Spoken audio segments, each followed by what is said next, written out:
G'day, my name's Emma Donovan and I've covered Birds of a Feather by Billie Eilish for like a version. I want you to stay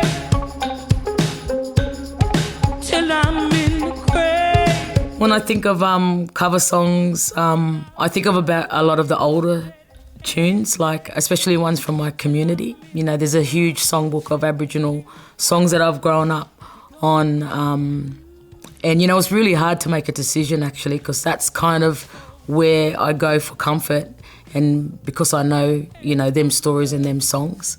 But I wanted to think of, you know, something for NAIDOC this year and thinking of, you know, mostly the collaboration too with Terry that, you know, singing around some younger mob.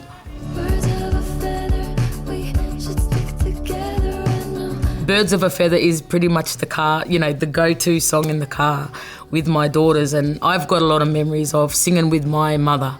My mother taught me lots of country music in the car, and so it's kind of a thing now that I do with my daughters, and I have to really respect what they want to play, you know. Honestly, I hope I get a few more, you know, mum points when they hear this.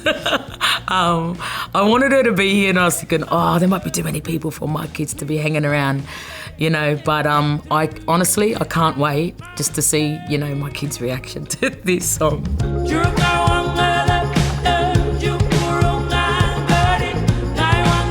The other reason why I told this song, I think about, you know, just the whole lyric about knowing someone in another life, all that reincarnation, and I'm a big belief, you know, culturally for Aboriginal mob, you know, for us, it's, you know, we come back as someone else or we come back as our totems, you know, so it's also the other love story about, you know, this, you know, from when I'm gone and when I'm dead and gone, you know.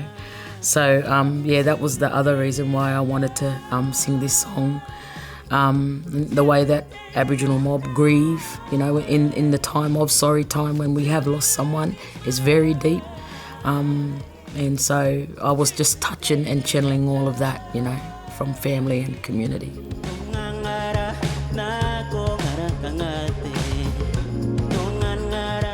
Okay, so I'm a bit of a fangirl when it comes to Drifting Clouds.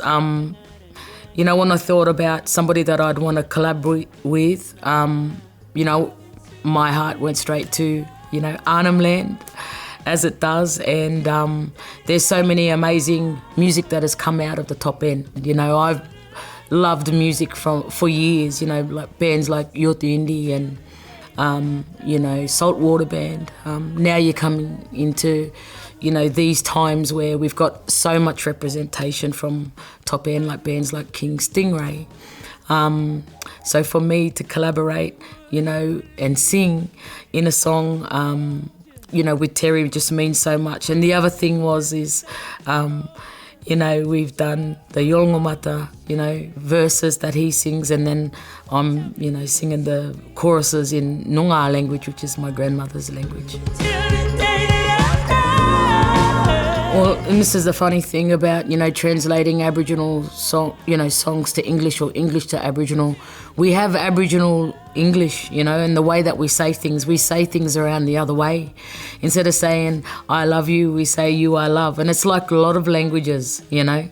I just love that, you know, I could sing in a song, you know, singing Noongar language and, you know, having Yolngomata. So, you know, Western Australian, you know, meets the top end, you know, meets Billie Eilish, you know. Massive shout out to the sister girls, you know, Jessica Malboy. I remember hearing and seeing her and Baka, you know, do their version of, you know, a Yoti Indie song, you know, song that come out of NT, but that was so known. It just brought back all my childhood. You know, I grew up listening to Yoti Indie, and a song like World is Turning. It was funny because, like, me and my cousins used to jump around and, you know, like, sing that song all the time. And when I heard her version of it, you know, with Barker, I was like, wow. You know, I knew it was kind of one of them things where you go to a good gig and it's like, you know, it's already going to be amazing before before it takes off. But, yeah, massive shout out to the sister girls and, you know, thank you for that. That was my NAIDOC anthem last year. I want you to see Oh, I couldn't wait to do this. Like, it's been, a bit of a process, you know, like there's been a lot of people that we brought together on it. I just want to, give a big love and shout out to all, my family over in the West. I hope that they'll be proud to hear, the Noongar version of this, and thank my mum for all the translations, and, having language in a song for me like this, helps me and, continue empowering, our community. Some Aboriginal languages have never been spoken, and some of it, has been taken, away from communities and hasn't been spoken for such a long time. So that's why it's important to continue that, and, we can find other ways of sharing it, through a song like Birds of a Feather. I just hope, that, these young fellas get their ear around it, or anybody that does and is open to listening to, Indigenous languages.